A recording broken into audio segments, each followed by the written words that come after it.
Hey guys, and welcome back to Pokemon Infinite Fusion.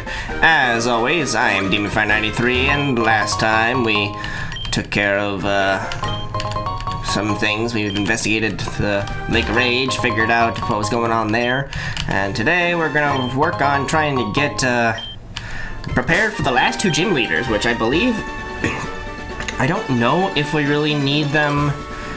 Like, do we fight them and get the badges at the Sevi Islands? Or do we fight them and then they go, okay, come back to the gym and face me, and then that unlocks the actual towns? Because, I don't know. Map. I mean, there is Olivine and Cyanwood City. My only other thought... There's like, how do we get to Route 38? And National Park looks like it could almost intersect with Olivine. And then there's another thought I had was that Goldenrod has a ship here in the port that could be like, yeah, let's take you across. And there's the Whirl Islands for Lugia. I don't know. By the way, guys, by the time this comes out, Happy New Year. This is the first video of the year. Oh yeah, we gotta speed things up.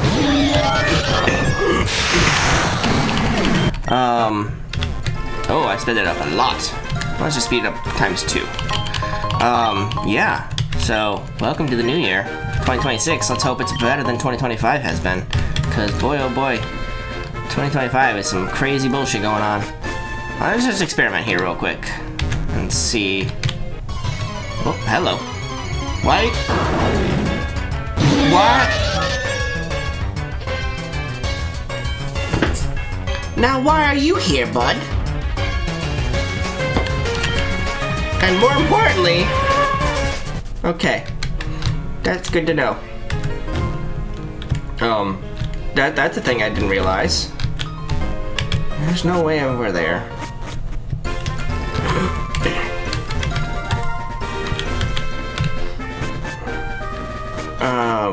That threw me off completely. Okay. Yeah, see, there's this boat here. Hello? Boatman?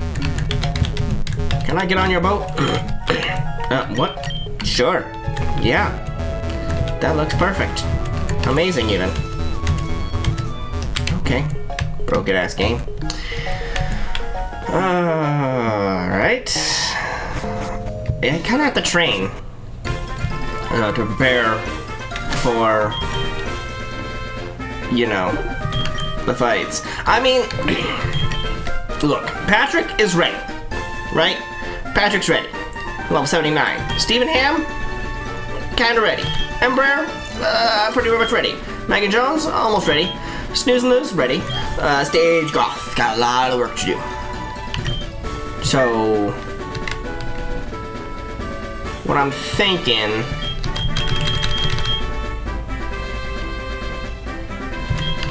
Let's switch Megan out front. How's Patrick doing anyways? Okay.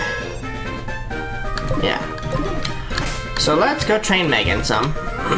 Get her up like 1 level. Because I feel like for Chuck, she's gonna be our go-to for a little bit. You know? We're gonna go with Chuck first, because he was the one that was available to us first.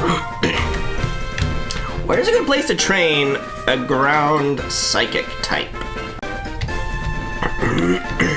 That is the question that I now pose.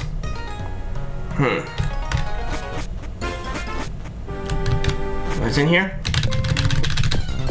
Do do do do do do do do. Giga Drain! That's pretty good for you. Okay. So this will get us working for some time. Oh boy. You're fine. For the moment. Eradicates. 45. Okay. Is there anywhere better to train at?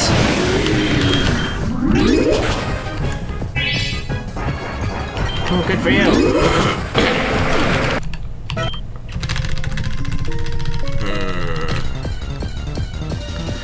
Oh, hi, Golem. Level 55. That's not bad. The good thing is we only need to get Megan up by 1 level. Hey there, Macho. That's what I was hoping more for. Who are you guys? Okay, stage god level 48. Very good.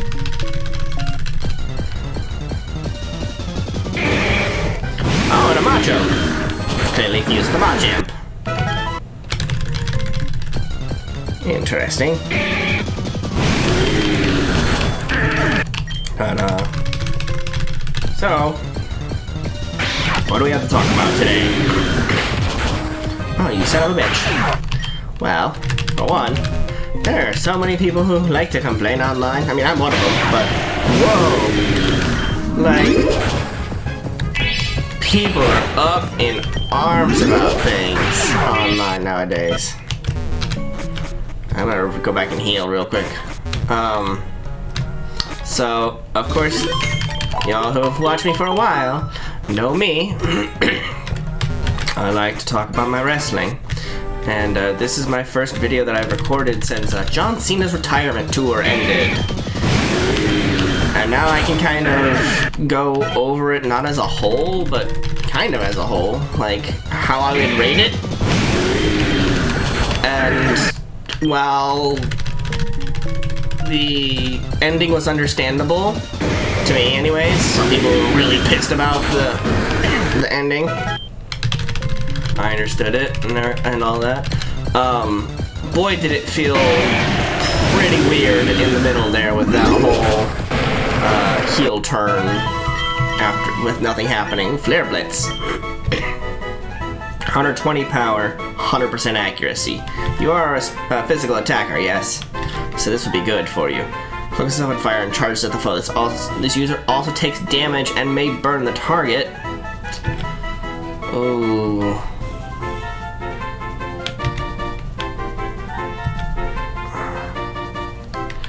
I don't know.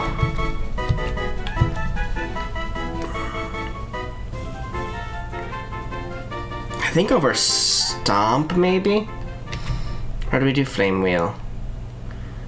Because I think I could... Wait, hold on. Yeah.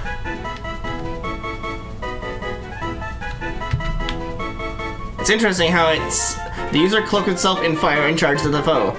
The user cloaks himself in fire and charges at the target. Why are they both the exact same title, almost? And then it may also leave it with the burn. The user also takes damage and may burn the target.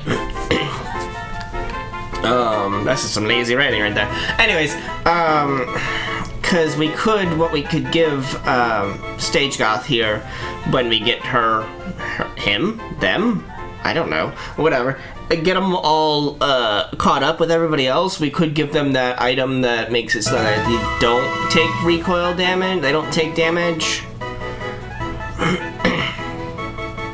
Yeah. It may also takes damage and may burn the target. So, like, we could give him that, and that way they wouldn't need to worry about that.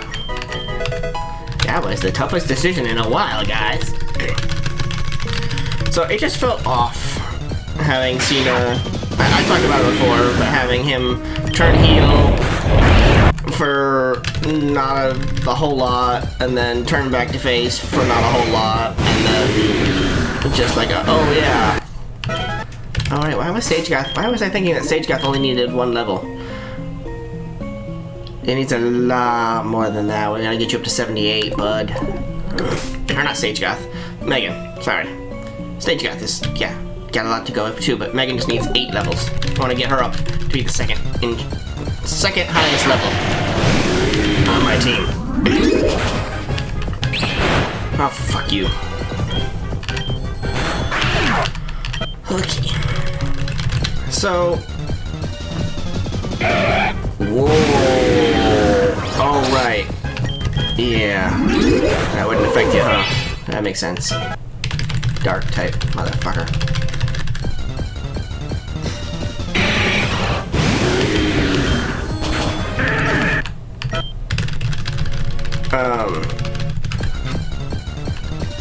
So they say, anyways, it's always hard to tell what's real and what's fake in wrestling, but they said that Cena's entire last match was dictated by him. He had the whole thing planned out. If that's the case, then all y'all motherfuckers online who are, you know, hating on the whole thing so much, kinda, like, disrespecting the man, because that's what he wanted, how he wanted to go out. You know, he has had... I'm not a big Cena fan. I never have been. But somebody will have to let me know if in the 23-year career of his, I'm fairly certain it hasn't happened.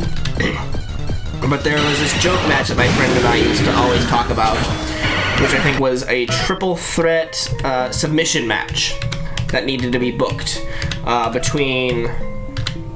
was it Stone Cold, Undertaker, and John Cena, because none of them had ever tapped out via submission. So that was kind of the whole thing, was, you know, is that a real statistic that Cena has never tapped out, or had never tapped out? Spoiler alert, he did tap out in his final match, because that is, I guess, tradition to lose your match, your final match. And that's the question. Is Cena is considered the greatest of all time? Do you break tradition for someone like Cena? I guess they decided not to. But is it better to lose your final match and, you know, push the next generation, the next big superstar ahead? Or is it better to give the most respect to your legacy that's leaving and let him win his final match and then just walk out? I've seen it, I think, both ways, because I know that Daniel Bryan, in AEW also lost his match, but I believe that Sting, if I remember correctly, Sting and Darby Allin, in Sting's final match, won Sting's final match, I think. So I've seen it both ways, and it's like, I could...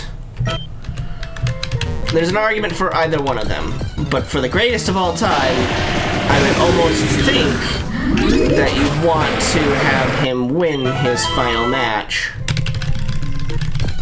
as a testament to his abilities and showing more respect to him than building up the next generation. But I can see why they don't want to do that, because Cena has had a reputation of kind of putting down other superstars in the past.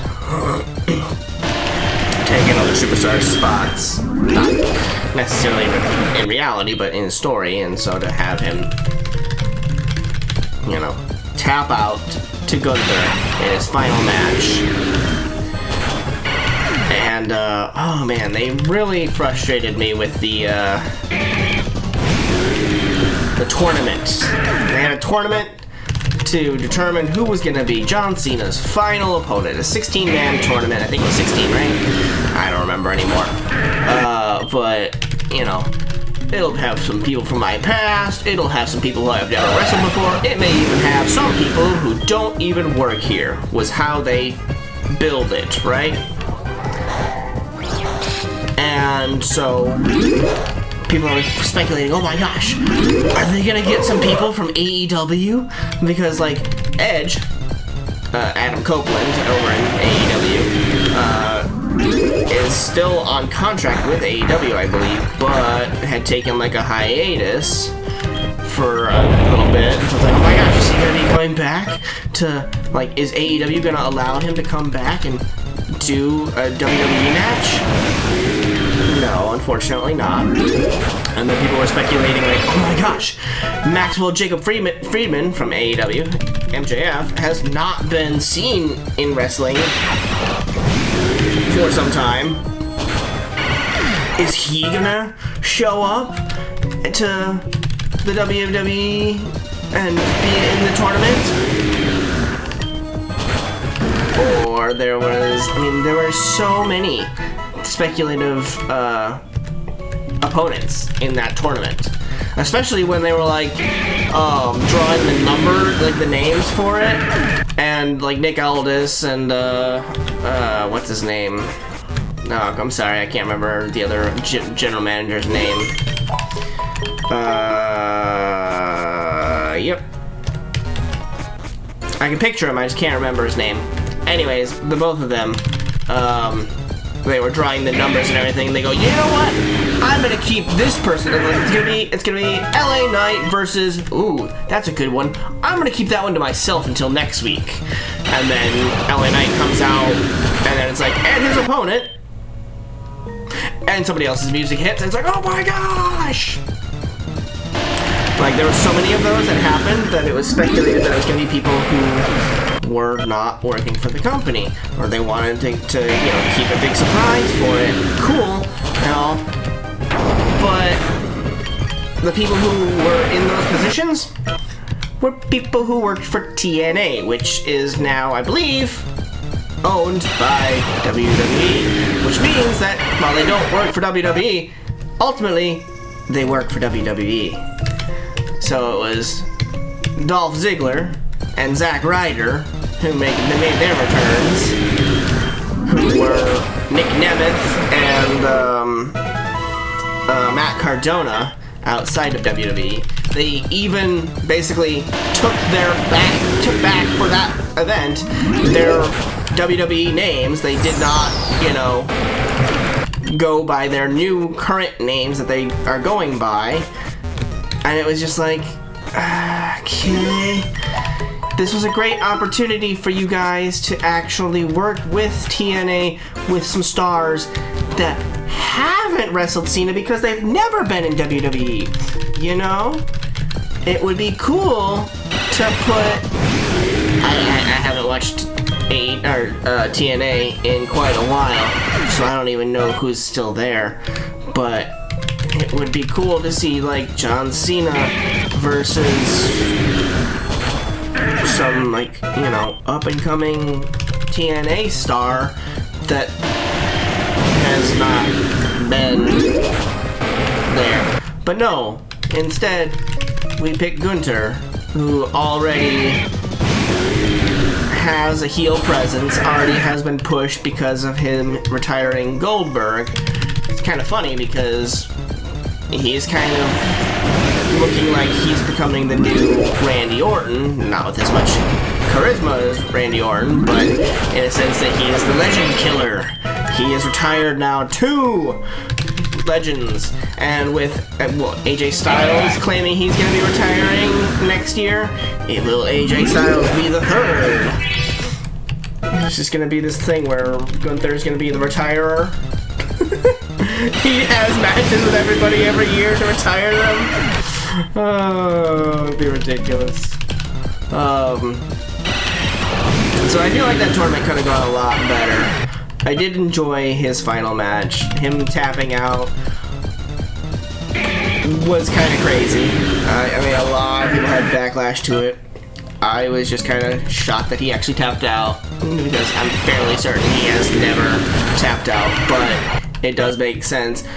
But boy, oh boy, does it send a terrible message to the kids when he is such a, you know, such a big presence. I mean, he is like the #1 person for, what is it, the Make-A-Wish Foundation? Like, he's the #1 requested Make-A-Wish Foundation participant ever of all time. And it's like, okay, so he helps, like, he has made so many kids' wishes come true constantly over the years, right? Cool. That is fantastic. He has that truly historic achievement, and that is fantastic. But with all the kids looking up to him that way and everything, and his whole motto being never give up, hustle, loyalty, and respect, and then for him to give up in his last match, it is poetic, but also a letdown to the kids. So I can see both sides of the coin. Do they both level up there? That's interesting. So it's odd. Yeah. Having Cena gone is interesting. And there was a lot of speculation on what would happen at, like, people with AI is stupid. I hate AI. I'm scrolling through social media having to sift through everything going, that's AI, that's AI, that's AI, that's not real, that's not real. Because everybody's just using AI nowadays, but there was some pretty interesting theories with some either AI images, or if not AI images, that they were really well photoshopped images. But nowadays you see something and you're gonna be like, that's not Photoshop, that's just AI. So, people were talking about, like, the night after Cena's retirement, that, you know, the Authority, Triple H, and Stephanie McMahon are sitting in the ring, and then they talk about how Cena retired last night, and then they say, we need a new general manager here on Raw. And then out comes John Cena in a suit with a band like how he used to have when he was a fake member of the Nexus. An armband on that had, like, the WWE logo on it as they are part of the Authority. It's like, that'd be interesting, but no, I think that Cena's actually, you know, stepping away and gonna enjoy his time off. He's not just gonna be coming right back into the WWE. This, of course, I haven't seen this past week's Monday Night Raw. This to you guys would be, what? So, the 22nd? I haven't seen. Yeah, Raw for the December 22nd's Raw. So I don't know if they suddenly brought Cena into anything, but they hadn't as of my recording, or as of my watching last. After recording this session, I'm actually gonna go watch Monday Night Raw from this past week before next week's Monday Night Raw, which is, when this goes up, the current week's Monday Night Raw. But it's interesting. And you know what I found in wrestling is that I enjoy the storylines a lot more than the actual wrestling, because AEW has this thing every year. Well, what the hell is it called? It's some stupid tournament that they do. It's a round-robin tournament where everybody in each league fights each other. This is how much I hate it, because I don't even remember what the hell it's called, because I just block it out of my memory that it exists. But everybody fights everybody else until they get to the end of it, where everybody's fought everybody in their league. There are two different leagues, and the two people at the top of their league who have earned the most points then face off against each other for something that doesn't make any sense. I think it's a title that isn't ever defended. And it's like, okay, so why are you... Whatever, guys. Like it. But anyways, the whole thing with that tournament that they hold every year is that there's no interference, right? Nobody's allowed to get involved. They're all timed matches, and if you win, you earn 3 points. If you lose, you don't get any points. And if there's either an A, time limit draw, B, double count out, or C, some other way that there would be a, you know, a double loss condition, essentially. It's a tie, and each person gets 1 point. AEW is still, I think, the only company at this point that is using time limit matches. I don't watch TNA anymore. I don't watch Ring of Honor anymore. I only watch Ring of Honor for a very short period of time. But I don't know if anybody else uses time limit matches like AEW does. They're probably the only company that does do time limit matches, and it's stupid at every point because it makes fans angry. Because there's a great match going on, and then you hear the announcer go, "There are 5 minutes left in the match." And it's just like, okay. And then it's like 2 minutes left in the match. It's like, okay, come on, 60 seconds left in the match. It's like, you guys, I need to get this kick finished off. And then like, as they're going for the pin for that last second, you hear the bell ring. And they count 1, 2, but the bell rang before the 3 because the time limit actually happened. And it's like, oh, such bullshit. It's like, oh, sorry, you didn't act, nobody won, it's a draw. It's like, so of course it sets up later for, you know, they can have rematches. Not in the tournament, of course, but in just regular time limit matches. Because every single match has a time limit match, essentially. And it's like, why? Why is this a time limit match? So that they can have a time limit draw that makes them go, we need to have a rematch later. Or just have somebody fucking win. But because of the fact that the tournament here has no interference and there are a bunch of people who are in it who are part of factions, you know, we know that there's nobody from their faction who's going to interfere in the match. It's going to be a straightforward match. It's just going to be this guy versus that guy with no interesting, you know, storyline development happening between them. And so, because of that, it's like, oh, that tournament's going on? I can skip 80% of the wrestling content for the week because I just don't care to watch just the straightforward matches. I want... I'm a person who doesn't have drama in their life, I guess, all that much. So I want the drama. I like the drama, the storytelling. Where so-and-so betrayed the other person and, you know... Now they want to fight. They've been friends for years, and now he's been betrayed, and now the two of them are facing off in a grudge match. You know, that sort of thing. It's like it interests me, so I found that funny. But I came to the realization of that when I'm just like, I'm gonna fast forward through this fucking match because I do not care about this goddamn tournament. I was just fast forwarding to the end, see who would win it, and be like, oh, cool, whatever. Moving on. Okay, you don't need payback. And then be like, okay, oh, here's the next segment in between the match. Oh, and then the next match is gonna be another tournament match. Okay, moving on. And so it was like, instead of a 2-hour program, it was like a 20-minute program for me. Cause I just cut out all the matches. It's like how my dad watches football.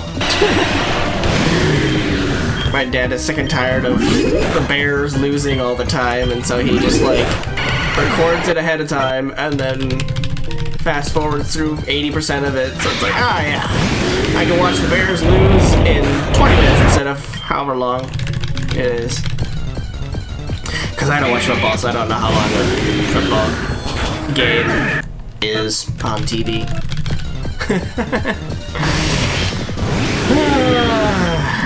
Oh boy, we got a ways to go still. Did I figure out if this was the best location for us? It is pretty good.